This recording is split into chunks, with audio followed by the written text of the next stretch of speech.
pretty unreal. I think we were all just super happy and super pleased with what we just done. I mean, it kind of felt like a dream come true, obviously. Like, there was just so much work that went into it. But no doubt, UConn's an amazing team, amazing program, and they're very well coached. And we're going to do everything in our power to show up, as prepared as possible and to make sure that we know what we're doing when we, get into that game, when we step on that floor. And I think for us, just like mentally locking into our scout and defensively just not playing timid and making sure that we're being the aggressors and that, we don't fall asleep on any plays because we just, don't have time for that. Did you see the moment when UConn completely shut down Lauren Betts?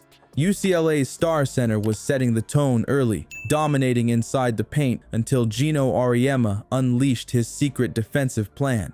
Paige Bueckers revealed in the post-game interview that their strategy wasn't anything fancy. It was all about disrupting interior passes and making life difficult for Betts. What they said about defending her will change how you watch women's basketball forever. Before we move on, I'd like to ask you a small favor. If you appreciate this content, please take a second to like this video and subscribe to the channel. Over 98% of you watch the videos without subscribing. It costs you nothing, but it makes a huge difference to us. So did you click the subscribe button? Great, thank you so much. Now back to the video. Remember when Lauren Betts was dominating early in that game? She was looking unstoppable in the paint, and UCLA fans were getting hyped thinking they had the perfect weapon to take down UConn. Betts started the game strong, scoring inside and establishing herself as UCLA's go-to option. The stats showed she was shooting over 60% from the field coming into this game. You are coming off a game, the LSU game, in which uncharacteristically here, Lauren, you got into early foul trouble, and I know you had to sit most of the first half.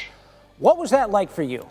We're going to play super hard for 40 minutes, and I'm just really excited for everyone to watch. But yeah, we're just really looking forward to playing them. Okay, so looking at the tape, what is it absolutely critical you have to do to beat UConn? We knew that we belonged in a game like that. We knew we were going to win, but just for it to finally happen was just so surreal, and it was just pure joy. Making her one of the most efficient players in college basketball. But then something changed. Suddenly, Betts couldn't get the ball where she wanted it. Passes weren't connecting. Her touches decreased dramatically after the first quarter. What happened? This is where Geno Auriemma's basketball genius came into play. In the post-game interview, he revealed their specific plan wasn't about stopping Betts' shots. It was about preventing her from even touching the ball. As Auriemma explained, their plan was specifically to make it difficult for Betts to even receive the ball, rather than focusing on blocking her shots after she got it. The UConn defenders executed this plan perfectly. They started fronting Betts in the post, positioning themselves to intercept passes before they could reach her.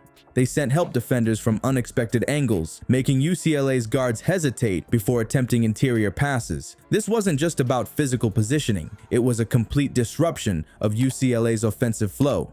And there's still some work to be done, obviously. When you look at UConn with Geno Auriemma and Paige Bueckers, all the history, Sarah Strong, etc., what do you see there? I think, honestly, a lot of people have asked me that, but to be honest, I'm on a team full of amazing players, and our bench is so deep that I knew that, me sitting out, it wasn't going to be the end of the world. I mean, we have a really stacked team, and that's what makes us so amazing. I think it's my confidence, especially in that leadership role. I feel like that I've just done a really good job of letting people hold me accountable to a certain standard that is just, taken kind of that pressure off, that I can just step on the floor and play basketball. Paige Bueckers confirmed this strategy after the game, highlighting how the team committed to making every pass to Betts a challenge and forcing her to work for every touch. This approach wasn't flashy, but it completely changed the momentum of the game. UCLA's guards couldn't find the passing lanes they were used to, and their entire offense started to sputter. The numbers tell the whole story. After dropping 8 points in the first quarter when UCLA was running their offense smoothly, Betts was limited to just 4 points in the entire second half. That's a dramatic shift that completely derailed UCLA's game plan. Their offense, which had been flowing through Betts' inside presence,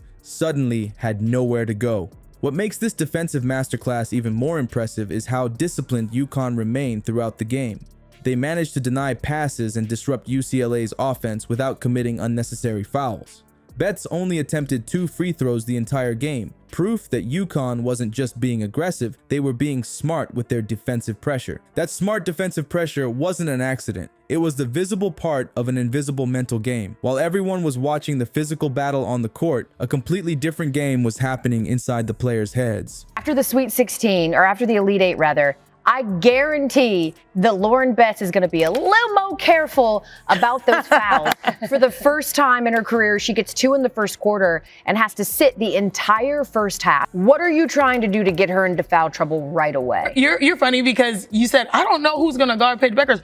I don't know who is going to guard Lauren Betts. Now, that's why every time she gets the ball, we don't see one. It's because she makes other looks so easy for her teammates. They shot 40% from 3 last game. They made 10 threes. That's because everyone is, I was joking on the way here to my friend. I was like, they're shooting like they're shooting at practice. Geno Auriemma wasn't just coaching basketball, he was orchestrating psychological warfare. In the post-game breakdown, Auriemma revealed the true depth of their strategy. We knew they were going to try to go to her, so we had to make it difficult for her. This wasn't just about blocking shots or contesting positions. It was about creating doubt in UCLA's minds every time they looked toward the post. The mental chess match went far beyond handling a single player. Auriemma's preparation included studying the opposing coach's tendencies and playbook. We know they're well coached. There's going to be no quit to them, he explained, showing how UConn had prepared for Coach Close's potential adjustments before the game even started. They weren't just reacting to UCLA's moves, they were anticipating them several steps ahead. You could see this mental advantage play out in real time during the third quarter. UCLA would set up their offense, and suddenly UConn's defenders would shift positions before the play even developed. The Huskies weren't defending what UCLA was doing. They were defending what UCLA was about to do. That's the difference between good defense and championship defense. What made this strategy so effective was the incredible communication between UConn players. Listen to how Bueckers described their approach.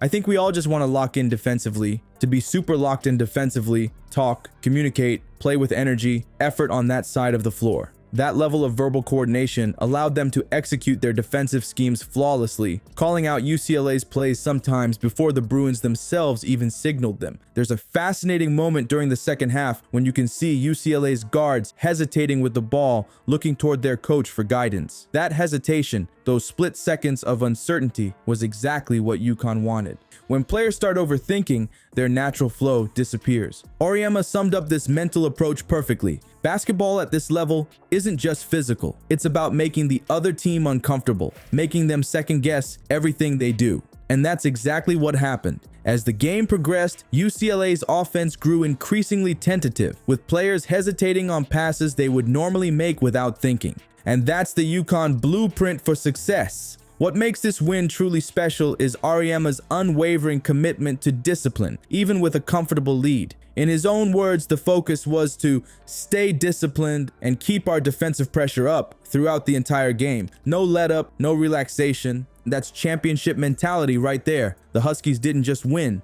They showed us why they're elite by maintaining that defensive intensity for 40 minutes straight. So next time you're watching women's basketball, pay attention to which teams keep communicating and disrupting even when they're ahead. That's how you prevent comebacks and secure victories at the highest level.